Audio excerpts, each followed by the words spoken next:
Hey everybody, welcome back to Video Myth. So, Tarek and our continuing series, the Unported Playlist, where I take some of my favorite unported arcade games of all time, and today we're playing Invasion the Abductors, released in 1998 by Midway and developed by Puelinckx. And this truly is one of my favorite unported arcade games of all time. It has absolutely everything I want in a light gun game. It's a little bit hokey, it's got those 90 graphics, it's got a bunch of gore and destructible enemies, and it even has a Chicago level. And because I've lived in this city for over 15 years, I love seeing Chicago rendered in 90s graphics. There's something so special about it.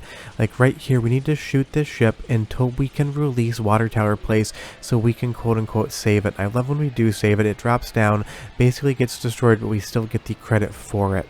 If you know anything about me or my channel, you know I absolutely love arcade light gun games. It is one of my favorite genres of all time, and this is a board I've been hunting for some years, and I've never gotten lucky enough to find one in working condition or even complete. So if you know where there is one out there, leave me a comment down below. I 100% want to add this to my physical PCB collection. It is just so much fun, so charming, and it's that classic late 90s 3D style of arcade games that I'm absolutely fixated on as far as an art style is concerned. Now, because I do have rose-colored glasses on because I love this game so much, I will get some of its weaknesses out of the way first. It can be, even on normal difficulty, exceedingly hard and sometimes cheap. If you're actually putting quarters in this thing in an arcade, you would definitely spend a lot of money. The good thing is I am emulating this in MAME, so the quarters are imaginary and it doesn't really matter how many times I hit continue. The game does also give you, in some instances, better weapons, and that is also going to be to your benefit. But this just has everything a video game esoterica needs in an arcade game. It's got those late 90s 3D graphics, it's got a little bit of jank, it's got an awesome soundtrack, and it's got that light gun gaming gore that I just love. And it'll also take a page from other arcade games that I love, like Gunblade New York or LA Machine Guns, and do a complete fly-through area of Times Square in New York. And all of the billboards are completely made up, and they're pretty hilarious if you actually stop and take a look at them. But this is just basically the developers copying Sega fully, and I just can't get enough of it. Even some of the reticles on the aiming here feel like LA Machine Guns or even Virtua Cop. You can definitely tell all the inspiration here, but it doesn't matter because this game from start to finish is fun and action-packed, giving you so much to look at and do. And I absolutely love these aliens hanging out of these cars, and you can explode them. I feel like this closest amalgam would be Beastbuster's Second Nightmare. It's definitely not as horror-packed, and it's definitely not as gory as that game, but it gives me that same over-the-top sensation of just pure fun. And those gigantic alienified rats there jumping at you, again, just another charming aspect. And even the cutscenes, they just have that late 90s charm to them. And out of this hole in the ground, this gigantic, some sort of like worm mantis pops up. All of the boss characters are just so well designed. They absolutely sell what they are. They're unique. They're things that you probably haven't seen in a game before, and they still, I think, hold up relatively well for their graphical style. That's just the fun part about this game. And as you shoot this boss, you can see chunks of him just flying off, and when we finally beat him, his head explodes into a nice gory fountain of blood, and the entire torso just explodes on screen. And that is just something I absolutely love. Take something like House of the Dead Scarlet Dawn, for example. It's an absolutely outstanding light gun game, but the enemies no longer have any gore. They just basically fade out of existence. I want to see heads pop. I want to see torsos have holes ripped clean open through them. I want to see legs get shattered when I am shooting a bad guy in an arcade game. And this game just gives me that in spades. And you marry it with some awesome light gun action and some areas where you have to save the citizens to up your health as well.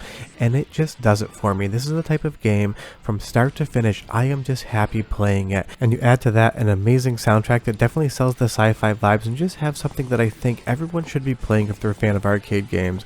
And speaking of that soundtrack, it is quite good, so go ahead and listen for 45 seconds. I'll come back and show you a lot more of the game. Alien activity detected underground. Prepare to engage Puelinckx. Fire.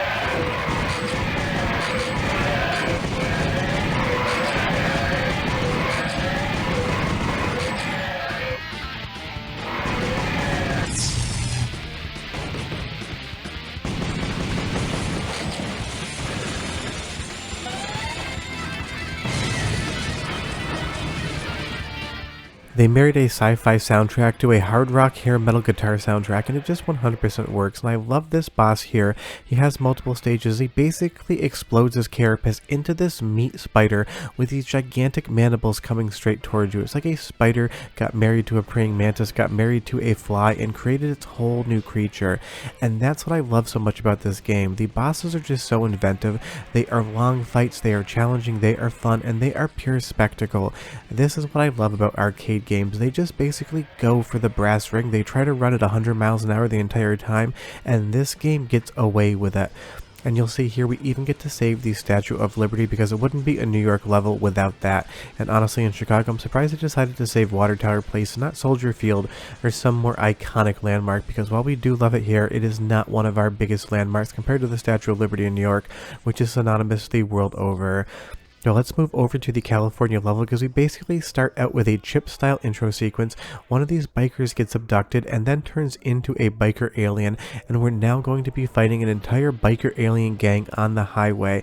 It is over the top, it's ludicrous, it's a little bit weird, and I can't get enough of it. And right here in the beginning, you're also going to have to try to save the Hollywood letters. There's going to be different ships flying by, holding every single level, and if you do it correctly, you will save the entire Hollywood sign. But you'll see here what I was able to accomplish was not perfect.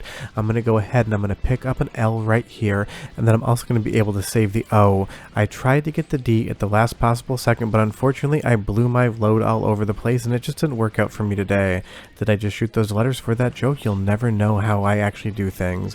And you'll see here as we move on, that's even Al Cowlings and OJ Simpson in the white Bronco on a low-speed chase down the Pacific Coastal Highway. If you look around this game, there's so many different jokes that are being made. There's references everywhere, and you probably miss 90% of them your first, second, and third playthrough. You have to be eagle-eyed to be able to see all of the different pop culture references, and you have to be old enough to actually remember the white Bronco chase with OJ and Al Cowlings in there. And as of the recording of this video, OJ Simpson just died last week, and that is shocking. I'm surprised we don't live in a world with OJ anymore. He's one of those celebrities that you basically knew your entire life. And as we move underneath the pier here, of course there's going to be mutated alien sharks. You can't get near water in a horror game without having some sort of mutated sea life, and they give you all of these sharks just to shoot away. And I love that they basically just fly backwards with chunks of their face taken out at the same time. That's the other reason why I love this game. It is just pure spectacle. The designers of the levels, of the enemies, basically were probably tasked with do whatever the hell you want if it looks fun. And that is the main takeaway of this game. Every single thing you're doing, every single thing you're experiencing, and every single thing you're seeing just has a sense of joy and whimsy about it. They just go full out with the models. They have destructible environments. There is everything here, including Pamela Anderson running down the stairs trying to get back to the set of Baywatch. It's just pure fun, and that's what I love about arcade games. They give you like 40 minutes of just pure action, and then you can move on about your day and do whatever else you want. But again, the soundtrack to this game is so good, I'm going to give you another 30 seconds and I'll come back and close the video out, but enjoy. Reload. Coming soon. Coming soon. Damage.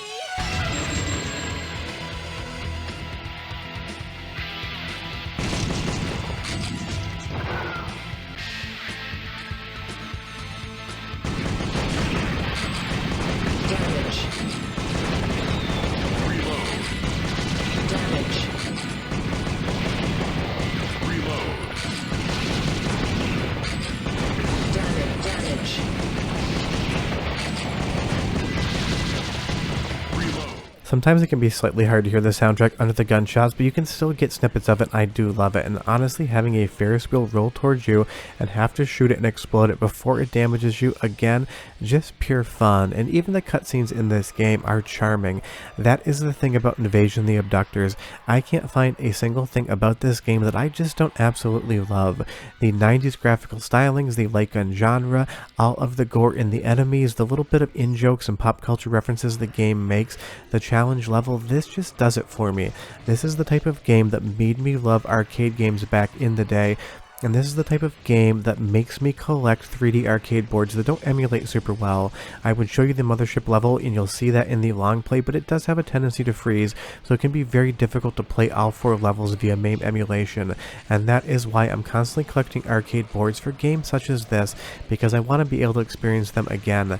I have not seen an arcade cabinet for this game in probably 15 years, so if you know where there is one, leave me a comment down below because I would be genuinely curious. But as we fight this gigantic squid, octopus, whatever it is, I'm never good at identifying marine life in my arcade games.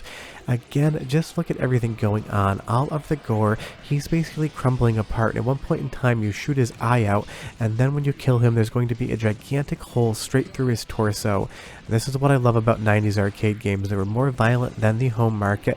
They could do things that the home market couldn't, and they always just basically tried to give you the most amount of action possible in the 40 minutes you played them.